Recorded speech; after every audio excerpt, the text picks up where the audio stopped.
الحمد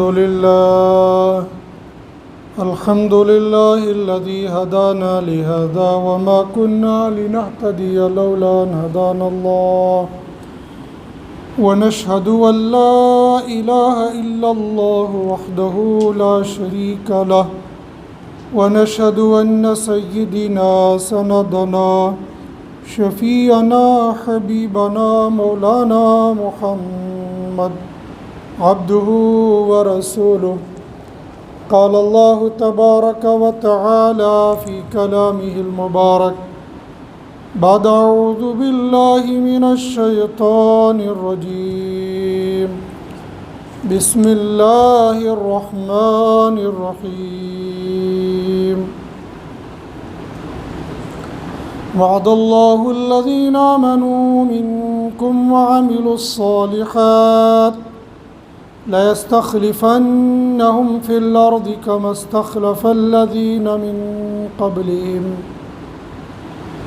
صدق الله العظيم وصدق رسوله النبي الكريم ونحن على ذلك لمن الشاهدين والشاكرين برحمتك يا أرحم الراحمين اللهم صل على محمد وعلى آل محمد كما صليت على إبراهيم وعلى آل إبراهيم إنك حميد مجيد اللهم بارك على محمد وعلى آل محمد كما باركت على إبراهيم وعلى آل إبراهيم إنك حميد مجيد يا رب صل وسلم دائما أبدا على حبيبك خير الخلق كلهم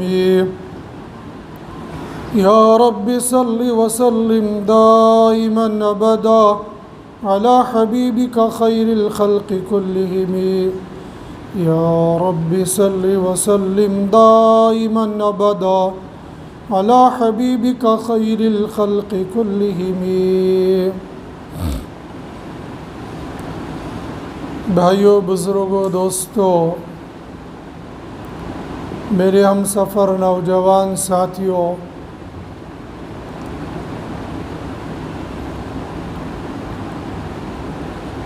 بعض باتیں وہ ہوتی ہیں جن پر ایمان اور اسلام کی بنیاد ہوتی ہے، جن کا ماننا ضروری ہوتا ہے، اور بعض باتیں وہ ہوتی ہیں جو اسلام کے اندر ہیں لیکن ان میں تخفیف ہوتی ہے، قدر چھوٹ ہوتی ہے، ان کا ماننا اسی طریقے سے لازم نہیں ہوتا ہے، لیکن بعض باتیں وہ ہوتے ہیں جن پر ایمان اور اسلام کی بنیاد ہے۔ اگر بندہ ان چیزوں کو نہیں مانے گا، ان کا انکار کرے گا، بعض وہ ہوں گی جن کا انکار کرنے سے بندہ اسلام سے ہی نکل جائے گا، اور بعض وہ ہوتی ہیں جن سے ایمان اور اسلام سے تو نہیں نکلے گا لیکن اندر سے ایک طریقے سے اسلام کی جو بنیادیں ہیں وہ ہل جائیں گی۔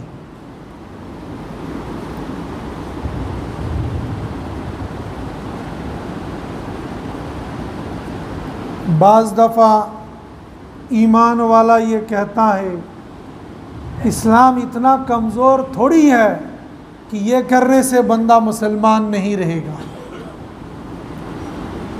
جیسے ساری زندگی میں ایک انسان کنکر اور شنکر کے سامنے ماتھا ٹیکتا رہا، بس ایک بار اس نے یہ کہا، ان تمام چیزوں کو چھوڑ چھاڑ کے اشہد ان لا الہ الا اللہ واشہد ان محمدًا عبدہ ورسولہ، یہ بول کہنے اور ماننے سے پہلے اگر یہ بندہ مر جاتا تو ہم کہتے جس مذہب جس درہم پر تھا وہاں چھوڑ دو، نہ ہماری اس کے ساتھ ظاہر کی ہمدردی ہوتی نہ باطن کی ہمدردی ہوتی، لیکن صرف یہ بولنے کی وجہ سے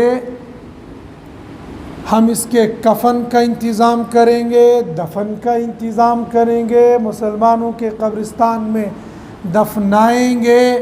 جو ایک خاندانی مسلمان کے مرنے پر ہم کرتے ہیں وہی اس آدمی کے جس نے ایک بار کہہ دیا اشہد ان لا الہ الا اللہ واشہد ان محمدا عبدہ ورسولہ کہنے پر ہم کر رہے ہیں۔ اگر اس نے یہ بول نہ بولے ہوتے تو جس مذہب جس درہم پر یہ تھا،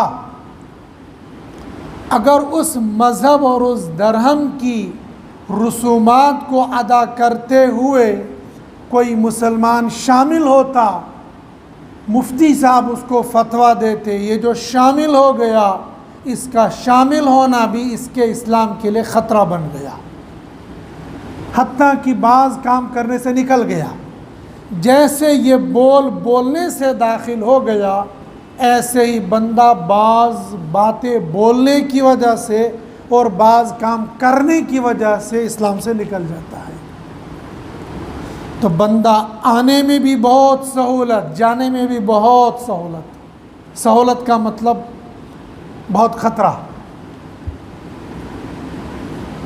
ان بہت ساری باتوں میں سے بنیادی بات میرے اور آپ کے لیے ہے، حضرت نبی کریم صلی اللہ علیہ وسلم کے قول، فعل، عمل، تقریر پر ایمان لانا۔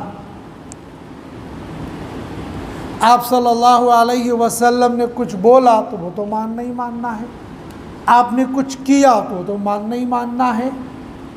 لیکن آپ صلی اللہ علیہ وسلم نے کسی صحابی کو کچھ کام کرتے ہوئے دیکھا، دیکھنے پر نہ روکا نہ ٹوکا، تو اب یہ جو صحابی نے عمل کیا ہے یہ بھی ہمارے لیے کرنا ضروری ہو گیا، اس لیے کہ جس کام کے کرنے پر نبی خاموش رہا پتہ چلا وہ کام بھی شریعت ہے۔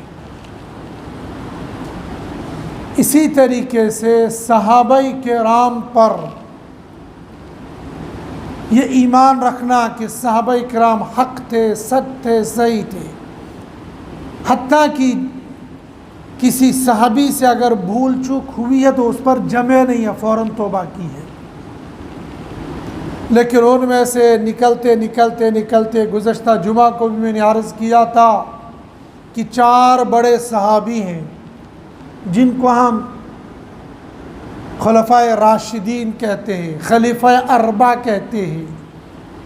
ان میں سے تیسرے خلیفے حضرت عثمان رضی اللہ تعالیٰ عنہ سے اجمالی گفتگو گزشتہ جمعہ کو ہم نے سنی تھی اور سنانے کی کوشش کی تھی۔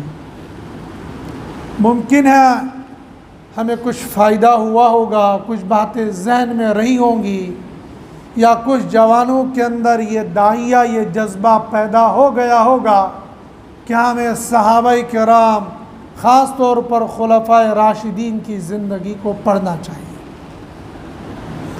ان خلفاء میں سے دوسرے خلیفہ ہیں، ان کا نام ہے حضرت عمر رضی اللہ تعالی عنہ۔ حضرت عمر رضی اللہ تعالی عنہ ان کا نام تھا عمر، ان کا لقب تھا فاروق، ان کی کنیت تھی ابو حفص۔ جس طریقے سے حضرت عثمان رضی اللہ تعالیٰ عنہ حضور صلی اللہ علیہ وسلم کے خاندان میں سے تھے، اسی طریقے سے حضرت عمر رضی اللہ تعالیٰ عنہ بھی حضرت نبی کریم صلی اللہ علیہ وسلم کے خاندان میں سے تھی۔ ادی پر جا کر یعنی 8ویں پشت پر جا کر حضرت عمر اور حضرت نبی کریم صلی اللہ علیہ وسلم کا شجرہ نسب مل جاتا ہے۔ یہاں ادی پر آ کر یہ الگ الگ ہو جاتے ہیں، 8ویں پشت پر آ کر مل جاتا ہے۔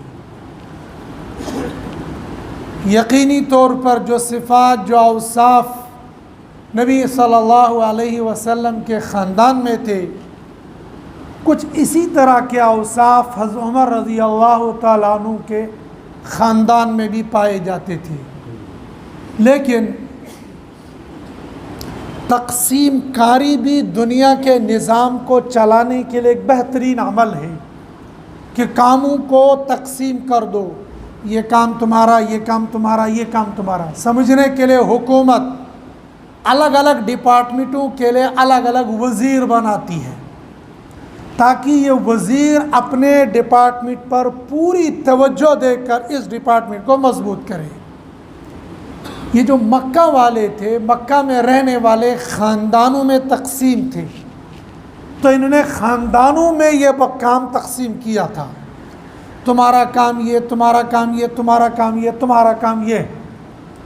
حضرت عمر رضی اللہ تعالیٰ عنہ کے خاندان کا کام تھا پنچایتیں کرنا، پینچی کرنا، اور کسی ملک میں جا کر سفارتی کام کرنا۔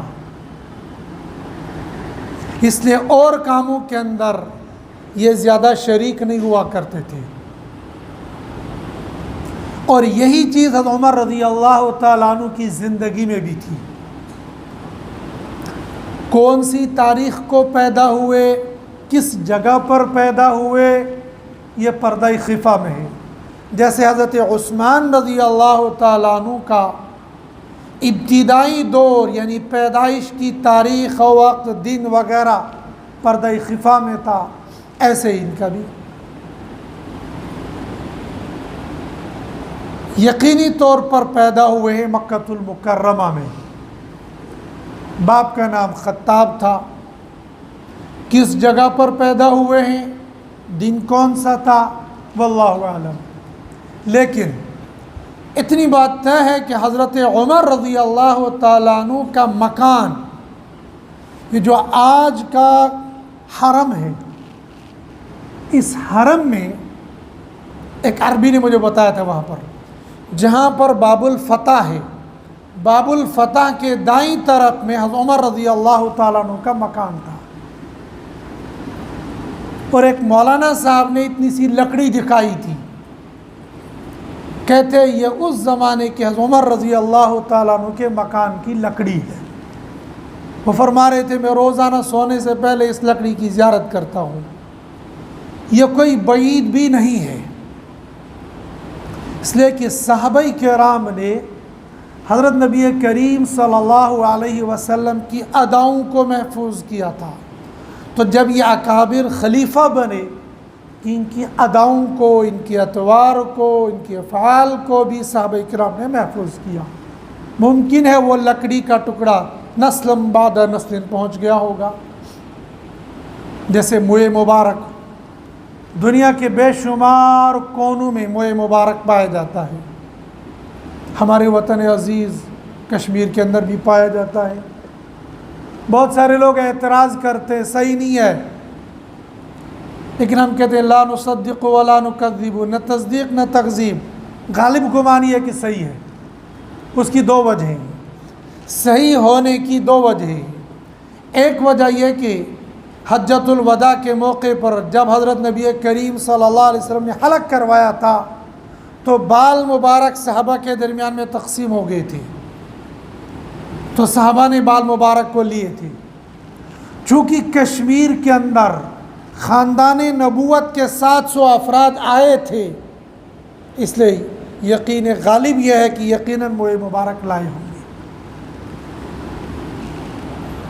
لیکن وہ موئے مبارک واقعی سچ ہے یا خدا نخواستہ جھوٹ ہے، اس پر ایمان لانا ہمارے لیے کوئی ضروری نہیں ہے۔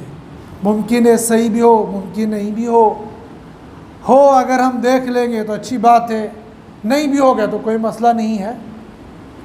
بہرحال یہ کہ بعض چیزیں نقل ہوتے ہوئے آ جاتی ہیں، لیکن ایسی چیزوں پر ایمان لانا، ایمان رکھنا کہ اگر اس کا انکار کریں گے تو کافر ہو جائیں گے، ایسا نہیں، اور یہ ماننا ضروری ہے ایمان کا جز ہے، ایسا بھی نہیں۔ بہرحال حضرت عمر رضی اللہ تعالیٰ عنہ کا گھر حرم کے اندر تھا، وہیں پر پیدائش ہوئی، پھر پلے، پھر بڑے۔ لقب ان کا تھا فاروق، یہ لقب دیا تھا حضرت نبی کریم صلی اللہ علیہ وسلم نے۔ کنیت تھی ابو حفص، یہ کنیت بھی حضرت نبی کریم صلی اللہ علیہ وسلم نے ان کو عطا کی تھی۔ چونکہ ان کے ذمے تھا پنچایتیں کرنا، اور جو صحیح پنچ ہوتا ہے وہ ہمیشہ یہ کوشش کرتا ہے کہ اجتماعیت باقی رہے، اختلاف نہ ہو۔ اس لیے پنچ لوگ جا کر دونوں کے اندر مصالحت کرواتے ہیں، کٹتے کٹتے جوڑ دیتے ہیں۔ دو رشتے ٹوٹنے والے تھے، پنچ جا کر دونوں کو جوڑ لیتا ہے۔ تو جو پنچ ہوتا ہے صحیح پنچ، آج کے پنچ نہیں، آج کے کھڑ پنچ ہوتے ہیں، پنچایتیں کم کرتے، کھڑ پنچیں زیادہ کرتے ہیں کہ بھئی میری لیڈری ہو جائے، میری واہ واہ ہو جائے، ڈیوائیڈڈ رول کا کام کرے یہ۔ ایسا نہیں، پنچ کا کام ہوتا ہے مصالحت، ثالثیت، ان دونوں کا جھگڑا ہے، ان دونوں کو آپس میں ملا لینا۔ چونکہ ان کے خاندان کا کام یہی تھا، لہذا عمر رضی اللہ تعالیٰ عنہ کے رگ و ریشوں میں اجتماعیت پڑی ہوئی تھی۔ ہرگز نہیں چاہتے تھے کہ قریش کے اندر تفریق پڑ جائے، قریش آپس میں ٹوٹ جائیں، اجتماعیت باقی رہنی چاہیے۔ جب حضرت عمر رضی اللہ تعالیٰ عنہ کی عمر 27 سال تھی، حضرت نبی کریم صلی اللہ علیہ وسلم نے نبوت کا اعلان کر دیا، اور نبوت کے اعلان کے ساتھ ہی لوگ اسلام کے اندر داخل ہونے لگے۔ اور اسلام کی خصوصیت یہ کہ وہ باطل تمام چیزوں کو چھوڑ دیتا ہے، اور وہ کہتا ہے اس راستے پر میں اس لیے نہیں چلتا ہوں کہ یہ غلط ہے۔ دوسرا یہ سمجھتا ہے کہ یہ ہماری مخالفت کر رہے ہیں، اور یہ آج بھی ہے۔ اسلام کو بیان کرو، کہتے ہیں یہ مخالفت کر رہے ہیں۔ حضرت نبی کریم صلی اللہ علیہ وسلم اسلام کی دعوت دے رہے تھے تو لوگ اسلام کے اندر داخل ہو رہے تھے، گرچہ یہ اعلانیہ نہیں ہو رہا تھا، یہ چھپ چھپا کر لوگ اسلام کے اندر داخل ہو رہے تھے۔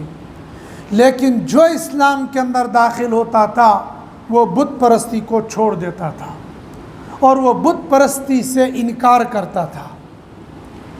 انکار کرنے کے نتیجے میں اگر باپ مسلمان ہو جاتا تھا اور بیٹا مسلمان نہیں ہوتا تھا تو باپ بیٹے کے درمیان میں اختلاف پیدا ہو جاتا تھا، اور بیٹا اسلام لے آیا، باپ اسلام نہیں لایا، تب بھی اختلاف پیدا ہو جاتا تھا۔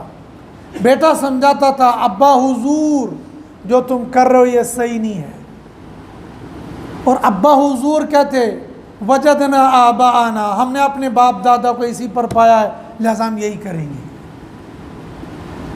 اور باپ تو باپ ہوتا ہے، تو سیانا میں سیانا، تو بڑا میں بڑا، تو میرا باپ ہے یا میں تیرا باپ ہوں، مجھے پتہ ہے تجھے پتہ ہے، دنیا میں نے دیکھی ہے یا تو نے دیکھی ہے۔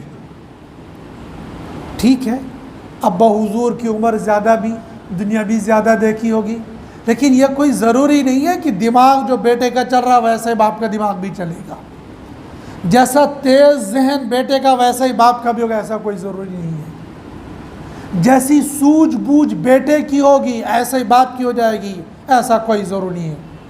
قرآن کا فَفَهَّمْنَاهَا سُلَيْمَانَ، باپ اور بیٹے کے درمیان میں قرآن یہ کہتا ہے زیادہ فہم ہم نے حضرت سلیمان کو دے دی، حالانکہ باپ بیٹے دونوں نبی تھے۔ سمجھ اللہ زیادہ کس کو دیں گے، باپ کو یا بیٹے کو، یہ اللہ کے اختیار میں ہے۔ لہذا میرے اور آپ کے معاشرے میں جو یہ ہے کہ میں زیادہ سمجھدار ہوں، یہ کوئی ضروری نہیں ہے۔ بیٹا اسلام لاتا تھا، باپ مخالفت کرتا تھا، تو مخالفت کرنے کے نتیجے میں بظاہر یہ لگتا تھا یہاں پر پھوٹ پڑ رہی ہے، اور جب ایسا ہوتا تھا حضرت عمر رضی اللہ تعالیٰ عنہ چونکہ خاندانی پنچ تھے لہذا ان کو یہ بات پسند نہیں تھی، یہ جو پھوٹ پڑ رہی ہے ایسا نہیں ہونا چاہیے۔ اس اجتماعیت کو برقرار رکھنے کے لیے سب سے پہلے وہ زبان کا استعمال کرتے تھے، وہ دلائل دیتے تھے، تم جو کر رہے ہو یہ غلط ہے۔ محمد الرسول اللہ صلی اللہ علیہ وسلم جس راستے کی طرف تم کو لے جا رہے ہیں یہ سارا راستہ صحیح نہیں، یہ غلط ہے۔ کیوں؟ اس لیے کہ تمہارے اندر یہ ڈیوائڈ رول ہو رہا ہے۔ جیسے آج بھی بیٹا اگر داڑھی رکھ لے تو باپ کہتا ہے کیا ملا بن گئے ہے، تجھے یہ کرنے کے لیے تھوڑی کہا تھا، تو ڈاکٹر ہے، تو انجینئر ہے، تو کیا ملا بن گیا ہے۔ اب بیٹا اس بیچارے کو دین کی سمجھ آ گئی ہے، باپ کو کچھ کہہ نہیں سکتا ہے، کہتا ابا حضور یہ سنت ہے، سننا چاہیے، مولوی نہیں اس کو۔ اب بیٹا تو بیٹا ہوتا، برداشت کرتا رہتا ہے، پھر یہ کبھی کبھی سمجھانے کی کوشش کرتا ہے، لیکن یہاں پر ہمارے بعض نوجوان غلط کرتے ہیں، وہ والدین کو برا بھلا کہتے ہیں۔ ہرگز ایسا نہیں کرنا چاہیے۔ شریعت نے کہا اگر تمہارے ماں باپ خدا نخواستہ کافر بھی ہو تب بھی تم کو ان کی بے عزتی نہ کرو، وہ قرم ویلوک، ان کے ساتھ غلط رویہ مت اختیار کرو۔ تو پھر اگر تو نے داڑھی رکھ لی، اگر تو نمازی بن گیا، اگر تو دیندار بن گیا تو باپ کو کافر کہنا شروع کر دے گا۔ بعض نوجوان اتنا غلو کر جاتے ہیں، وہ کہتے ہیں میرا باپ حرام خور ہے، ساری زندگی حرام کھا رہا ہے، اور تو کون سے حرام سے پلا، تو بھی تو باپ کی کمائی سے پلا ہے۔ آج اگر تجھے جمعہ 8 دن ہو گئے دیندار بنے ہوئے تو باپ پر فتوے ٹھوکنے والا کون آ گیا؟ باپ پر فتویٰ دے گا مفتی، جس کا کام ہوگا، تیرا کام نہیں ہے فتویٰ دینا۔ اور حقیقت یہ ہے کہ سوائے ظاہری شکل کے اس کو کچھ نہیں آتا ہے۔ بڑے دیندار دیکھیں جو شکل میں بڑے اچھے دیندار ہوتے ہیں، حقیقت میں ان کو پوچھو وضو میں کتنے فرض ہیں نہیں بتائیں گے، نماز میں کتنے فرض ہیں نہیں بتائیں گے۔ ہاں مشکل سے نماز کے وضو کے فرض بتا دے گا، واجبات کبھی نہیں آئیں گے اس کو، اور ویسے یہ سمجھتا ہے دین کا ٹھیکیدار میں ہی بن گیا ہو۔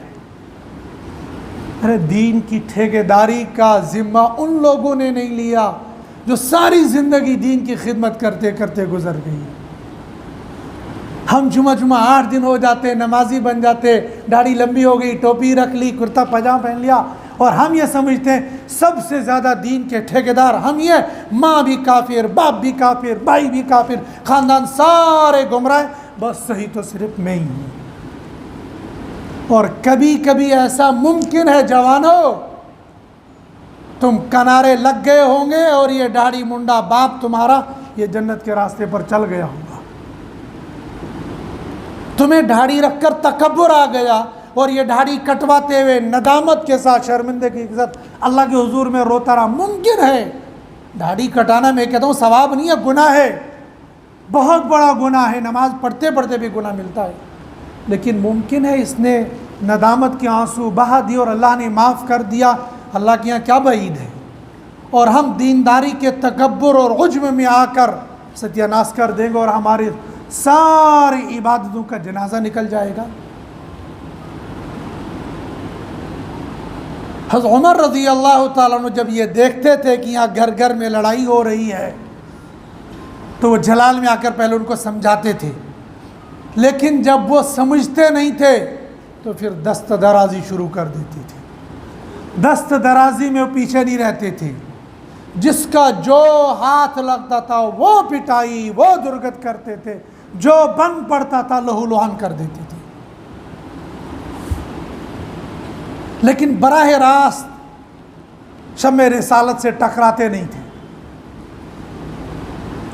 ایک موقع پر سوجی آج رات کو جا کر محمد الرسول اللہ صلی اللہ علیہ وسلم کو خفیہ طریقے سے ستاؤں گا۔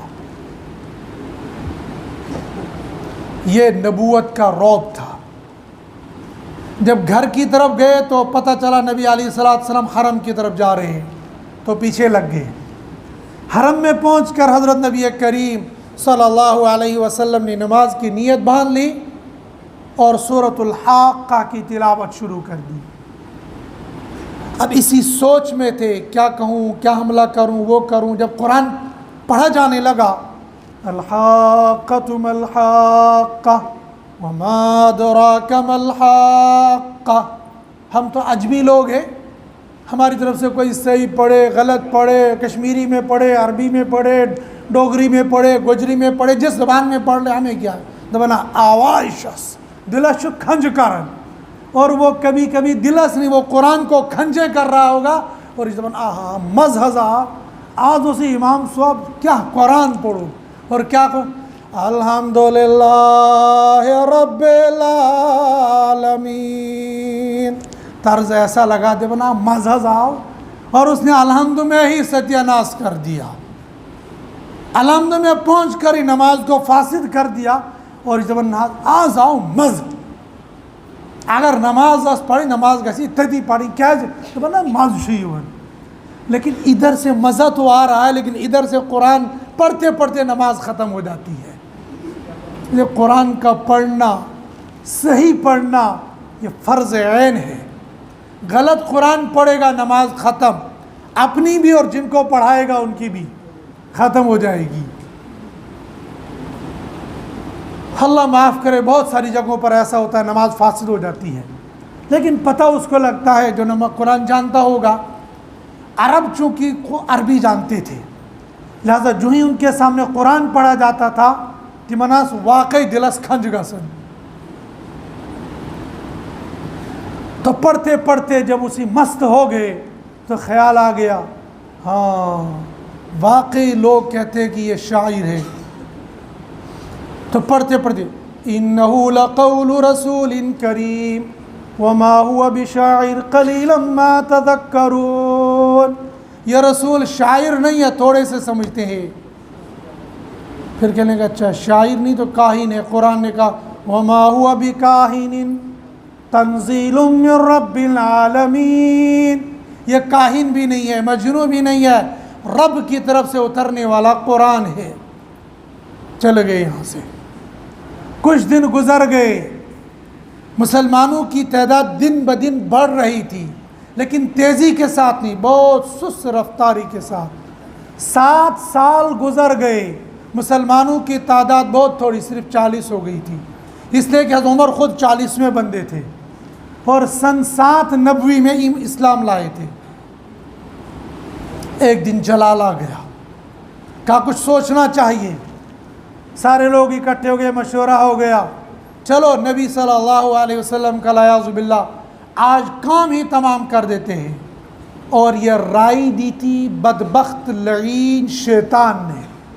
یہ شیطان ایک بوڑھے بزرگ کی شکل میں یہاں پر آ گیا تھا ان کی میٹنگ میں.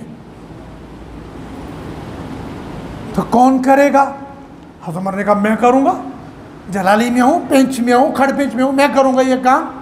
چنانچہ ننگی تلوار لے کر چل دیے. راستے میں نعیم بن عبداللہ رضی اللہ تعالیٰ عنہ ملے.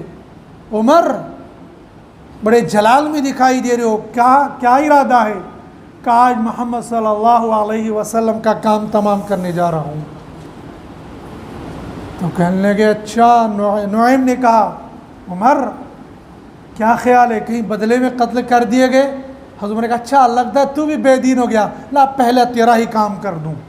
حضرت نعیم نے دیکھا کہ باری بیرے، کہنے لگا رکو عمر پہلے سنو، تم مجھے قتل کرنے سے پہلے، محمد صلی اللہ علیہ وسلم کو قتل کرنے سے پہلے اپنے گھر کی خبر لو. تمہاری بہن فاطمہ اور بہنوئی دونوں مسلمان ہو چکے ہیں. بس یہ سننا تھا، پارا آسمان پر چڑھنے لگا. ان کو بھی یہیں چھوڑ دیا، دربار رسالت کو چھوڑ دیا اور سیدھا بہن کے گھر پہنچے. ٹھک ٹھک ٹھک ٹھک ٹھک. اس وقت حضرت عمر رضی اللہ تعالیٰ عنہ کی بہن اور بہنوئی دونوں قرآن پڑھ رہے تھے، صحابی رسول قرآن پڑھا رہے تھے. بس ٹھک ٹھک سمجھ گئی بہن کی عمر کی آہٹ ہے، عمر کی آواز ہے. جلدی سے صحابی رسول بھی چھپ گئے، جو کاغذ کا ورقہ جو بھی تھا اس کو چھپا دیا. اندر داخل ہوتے پوچھا کیا پڑھ رہے تھے؟ میں نے کہا کچھ بھی نہیں. کہا اچھا مجھ سے چھپا رہے ہو، تم دونوں بے دین مسلمان ہو گئے ہو. اور بہنوئی کو یہ گرا، بیروان سے پکڑا اور مارنا شروع کر دیا. سر پہ، چہرے پہ، دانتوں پہ مارا اور گرا دیا. ادھر سے حضرت عمر رضی اللہ تعالیٰ عنہ کی بہن تھی، وہ بھی کچھ کم نہیں تھی. کہنے لگی عمر